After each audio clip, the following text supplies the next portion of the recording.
Lorsque l'on évoque le nom de Cappadoce, l'imaginaire collectif pense paysages lunaires, cheminées étranges, montgolfières, les églises rupestres de Gorim, mais aussi et surtout les villes souterraines de Cappadoce, Derinkuyu et Kaymakli. Le paysage extravagant et unique de la Cappadoce a été façonné par 3 volcans qui sont rentrés en éruption et qui ont créé le tuf, une roche volcanique très tendre et souple. L'érosion et l'infiltration des eaux ont donné des terres parsemées de cheminées à la forme de champignons. Cependant, l'homme a également contribué à sa modification, notamment en creusant dans la roche pour donner naissance à de véritables sociétés souterraines sous forme de villes. Églises, entrepôts de nourriture, caves à vin, chambres, toilettes, salles à manger, étables, le confort était garanti même en temps de guerre. Alors parlons un peu de l'histoire des villes souterraines en Cappadoce. Kaymakli et Derinkuyu sont des villes souterraines en Cappadoce. Elles étaient en effet utilisées comme refuge pour se protéger des invasions. Ceux qui se sont attelés à leur construction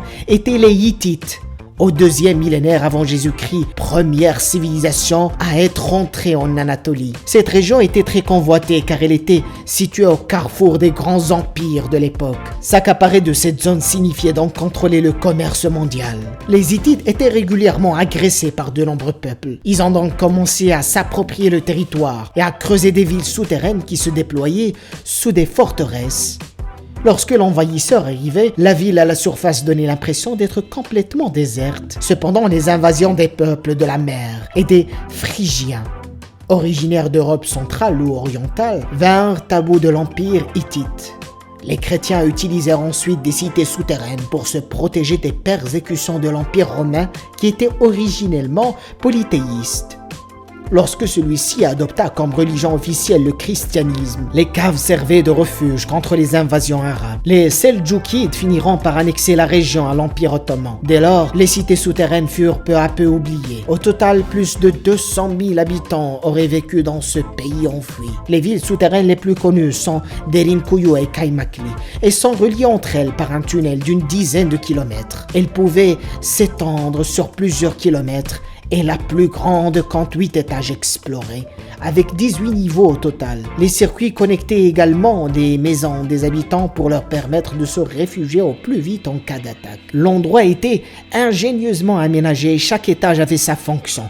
Par exemple, au premier se situaient les étables et des niches pour stocker le fourrage. Les habitants pouvaient survivre pendant bien des mois. Des puits permettaient de s'approvisionner en eau car s'aventurer dehors était trop risqué.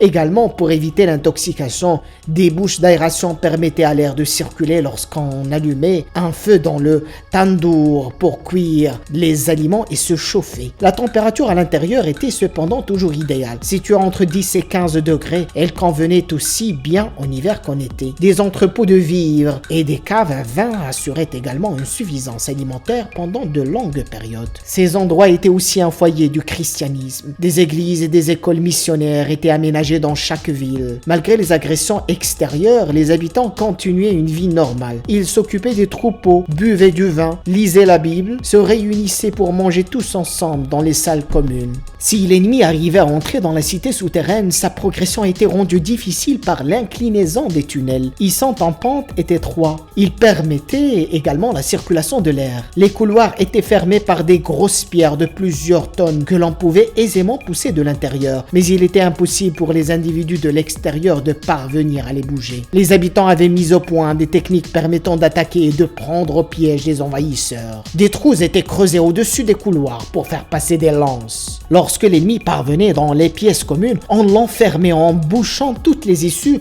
en poussant les roches coulissantes. Aussi, les conduits permettaient une amplification et un écho des bruits. Ainsi, les habitants disposaient d'assez de temps pour se protéger en se rendant aux étages inférieurs de la ville. Les villes souterraines de la Cappadoce n'ont pas fini de livrer tous leurs secrets. Seulement 10% de Derinkuyu est ouverte au public et de nombreux étages n'ont pas encore été explorés. La découverte de la cité suscite bien des fantasmes. En 1963, un habitant en cassant l'un des murs de sa maison tombe nez à nez avec toute une ville souterraine. Environ 200 villes souterraines ont déjà été trouvées en Cappadoce. On estime qu'elles sont en fait au nombre de plus d'1 millier.